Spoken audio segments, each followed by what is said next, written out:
لقد وقعنا في الفخ، ولو ما وقعتيش في الفخ هتقعي في الفخ في يوم من الايام. اصل ده فخ المواعين، مش فخ سهل ابدا. كلنا بنغسل المواعين.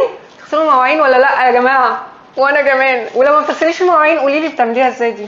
طبعا كلنا عارفين المواعين وتاثير غسيل المواعين على الايدين، وقد ايه بتدمرها وقد ايه مدمره للايدين وبتعجزها بدري وتبهدل البشره، لانها كل المساحيق اللي احنا بنستخدمها حاجات كيميكالز وهارد جدا، هارش جدا على البشره. انا بقى جبت لكم حاجه بجربها على مدار السنين لما اتزنق او لما الدنيا تبوظ معايا شويه في الميزانيه وما اعرفش اجيب جلوفز. حاجه هنعملها واحنا بنغسل المواعين، وحاجه هنعملها بعد ما نخلص غسيل المواعين. مع مرياله المطبخ بتاعتك في ايد والفازلين بتاعك في ايد، الاثنين دول اهم من بعض. وبعدين على فكره الوصفه دي اهم حاجه وافيد حاجه، دي اهم حاجه في الوجود بالنسبه للست، اهم من اي حاجه تانية، لان فعلا اثبتت الدراسات ان الايد اول حاجه بتعجز حتى من غير غسيل او مواعين. تخيلوا بقى لما احنا بنبهدلها كل يوم بالطريقه دي.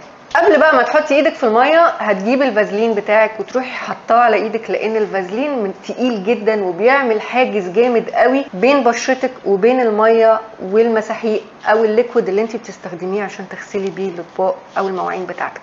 والله عارفه ان انت هلكانه ومش قادره تقفي على رجليك، انا عارفه كويس قوي حاجه زي كده، بس افتكري نفسك بعد 20 سنه لما تلاقي ايدك معجزه وانت زي الفل وشباب وايدك هي اللي بايظه في الاخر. فقومي حبه نشاط بعد اذنك، بعد ما تخلصي المواعين بتاعتك هتجيبي حبه حاجات كده موجوده حوالين حوض المطبخ، مش هتروحي بعيد. معانا ايه النهارده بقى يا ست الكل؟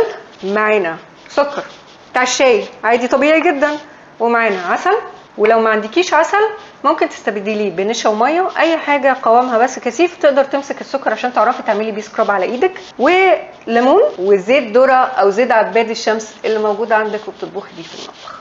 هتجيبي السكر وتروحي حاطاه على العسل عادي جدا. اوكي، هتخلطيهم بكل بساطه.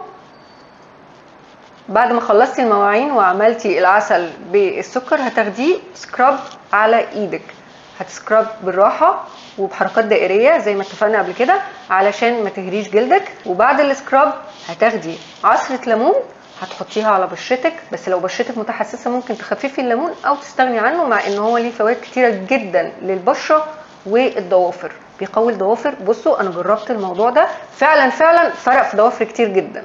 وعندك زيت اكيد عباد شمس او ذره في المطبخ هتاخديه وهتحطيه على ايدك. على فكره ده زيت ما تقللوش من اهميته ابدا، لانه هو زيه زي الزيوت التانية، ليه فوائد كتير جدا ومهم على فكره فعلا للبشره وهيفرق معاكم. كده انت خلصتي المواعين وخلصتي اللي وراكي وحافظتي على ايدك، وبجد هتاخدي ماسك هيفرق معاكي كتير، لان انت خدتي سكراب وتقشير لجلدك الى جانب نعومه وتفتيح وضوافر قويه وجلد وبشره طريه ومترطبه كويس قوي.